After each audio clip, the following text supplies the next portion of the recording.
Naalala nyo yung lagi kong sinasabi sa inyo mga sangkay na huwag nyo masyadong dibdibin yung mga nangyayari sa politika. Alala nyo yan? Kasi alam nyo mga sangkay, hindi po lahat talaga ng nakikita sa kamera, iyon na talaga yung totoong nangyayari. Mayroon pong mas lihim pa dyan na mga nangyayari na hindi po natin alam. At eto nga po mga sangkay, mayroon pong pasabog itong si Trillanes na ngayon ay pag-uusapan natin. Isa daw pong sikreto ni Sara Duterte at ni Leni Robredo.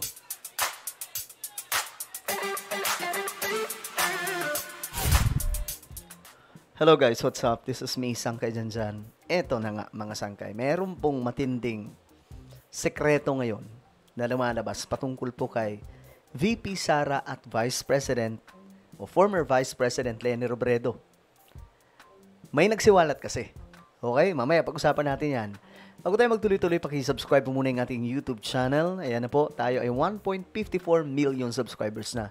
Kung ikaw ay hindi pa po nakakapag-subscribe, makikita nyo po yung subscribe button sa baba ng video na to. I-click nyo lamang po yung subscribe, i-click ang bell, at i-click nyo po yung all. Sa mga nanonood po sa Facebook, i-follow nyo po yung ating Facebook page. Okay. Eto na. Shoutout pala sa lahat ng mga solid sangkay. Comment down below, #solid sangkay, kasama po ang inyong mga lugar para magkakilala po tayo. Alright. Let's do this, mga sangkay. Chismis noon. Kasaysayan ngayon. Sino nga ba mayroong ganyan, mga sangkay? Naalala ko yung kay Lord De Vera. Chismis noon. Kasaysayan ngayon. Pero ito mga sangkay, ito na nga, itong si Trillanes. Mayroon pong pasabog. Diyos mio, marimar. Nawindang yung marami. Ayon kasi dito, may isiniwalat daw po si dating Senador Antonio Trillanes tungkol sa ay pagiging malapit ng dalawang ito, Sara at si Leni Robredo. Nabanggit, ito yung siniwalat ng mga sangkay, nabanggit din umano noon ni Robredo kay Trillanes na hindi niya hahayaang makulong si dating Pangulong Rodrigo Duterte sa ICC. Kung si Robredo ang magiging Pangulo. Pero, ito naman mga sangkay, kumbaga, siguro bilang tao, bilang isang Pilipino, si Leni Robredo, siguro gusto niya, kung mangyayari man yun, dito na lang sa ating bansa, hindi na yung mga banyaga. Ngayon, mga sangkay, ito na ang nangyari. Ito yung report. Malalim daw yung pagkakaibigan ng dalawang ito. O, panoorin po natin, mga sangkay, pambihira.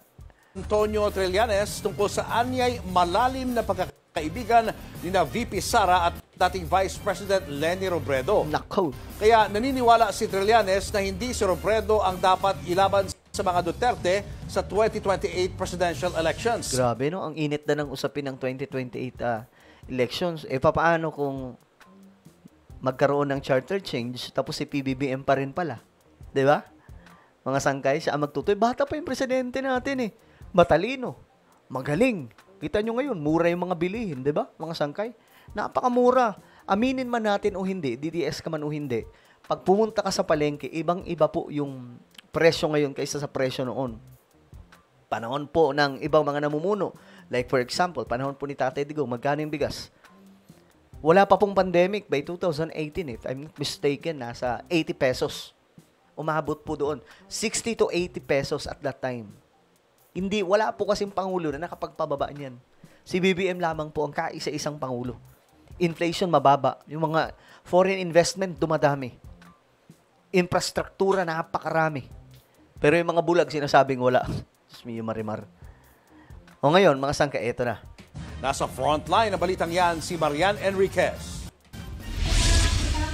Kung si dating Vice President at ngayon Naga City Mayor Leni Robredo raw ang nanalong presidente noong 2022 elections, malamang ay hindi nito ibibigay si dating Pangulong Rodrigo Duterte sa International Criminal Court. Yan ang sinabi ni dating Senador. Alam nyo, kahit naman si BBM, di ba? Ayaw niyan yan eh. Sinabi mo mismo yan ng ating presidente, ayaw niya. Bakit? Mga sangkay? Matindi po yung niya nun eh, paninindigan. Kailan lamang po, kumbaga nagkaroon ng chance na nung nagkaroon po yung nakikipag-ugnayan na po ang ICC sa Interpol, doon na po nagkaroon ng chance para mahatak si PRRD. At doon na din po mga sangkay, kumalma si BBM, hinayaan na po siyang makuha ng Interpol. 'Di ba? Pero ako naniniwala ko mga sangkay, kung hindi po nang gulo si Tatay Digong, hindi hahayaan, hindi papayagan ni PBBM na mangyari yon. Kaya nga lang, grabe kasi yung panggugulo nun dito sa Pilipinas, 'di ba, ni Tatay Digong. Halos everyday may pasabog, tapos lahat walang ebidensya. Pambihira. Lahat chismis. Tapos ang matindi doon, Vice President ni PBBM, yung anak niya. Ngayon, mga sangkay, nasa ICC na si Tatay Digong. Pero very interesting itong pasabog ni Trillanes. Kaya nga sinasabi ko sa inyo, yung mga nakikita nyo sa telebisyon o kung ano pa man, wala pa po yan sa katotohanan. May nangyayari pa yan, mga sangkay, behind the scene na mas malalim pa kaysa sa harap ng kamera. Antonio Trillanes IV sa panayam sa kanya sa programang StoryCon ng One News. Sinabi raw yan sa kanya ni Mayor Lenny noong nakaraang eleksyon.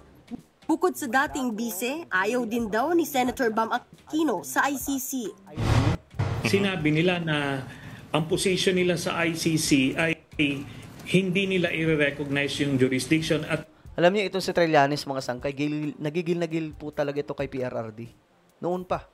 Di ba nga, binabatikos po natin yan si Trillanes. At ako, mga sangkay, may position din po talaga. Kung ako yung tatanungin, ayaw din po talaga natin mapunta si PRRD doon sa ICC. Kaya nga lang, mga sangkay, nung sumobra na po si Tatay Digong, kumbaga, naumay na siguro si PBBM, pambihira. Lagi-lagi na lang to. May ICC naman. O sige, hayaan nyo na yan. Bahala sa buhay niya. Diba? Yun ang nangyari, mga sangkay. Pero ewan ko, parang may personal ata si Trillanes na hinanakit talaga kay PRRD. hindi nila ibibigay si Digong sa ICC kung naging presidente si Lenny. Grabing pasabog to, mga sangkay. Matindi to. Sino mag-aakala na may ganito palang nangyayari? Anak ng toko, ah. Nire-request yan sa akin nila Bam Aquino na baka daw kung pwede daw i-delay yung pag-issue ng arrest warrant kay Digong dahil baka daw makakaapekto sa kandidatura nila. Sabi pa ni Trillanes, kailangan daw ang Okay. Pinapadelay daw dapat. Huwag muna, kumbaga. Kasi baka maapektuhan yung kanilang pagkandidato sa pagkasenador. Pero nanalo pa, mga sangkay, diba? Muntik pa nga mag-number 1 si Bam eh. nalong presidente sa 2028 elections ay kayang mapanagot ang mga Duterte at ang nakikita raw niyang pinakamalakas na kandidato ay si Senator Risa Hontiveros. Malabo yan. Si Risa?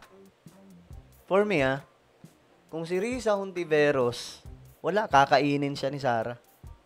Kakainin po talaga siya. Ako, sana mayroon pong lumutang na hindi Leni Robredo na malakas. May pangalan. Malayo pa naman ng 2028. Sana nga si Isko, no, biglang mag-boom ulit yung pangalan tapos kunin ni BBM. Well, kasi maraming may potential, mga sangkay, pero halimbawa si Gibo. May potential yan. Ang tanong, winnable ba? 'Di ba? Hindi eh. Maliban na lang kung puputok talaga yung pangalan niya, mga sangkay. Ngayon parang wala eh. Hindi raw si Mayor Lenny na may malalim daw na pagkakaibigan kay VP Sara. Sa 2028, I'm not inclined to support Lenny because magkaalyado at magkaibigan sila ni Sara Duterte. Naku, yari. Grabe revelasyon to, no? Sino mag-aakala na may ganito palang eksena? How deep does this friendship go, do you think?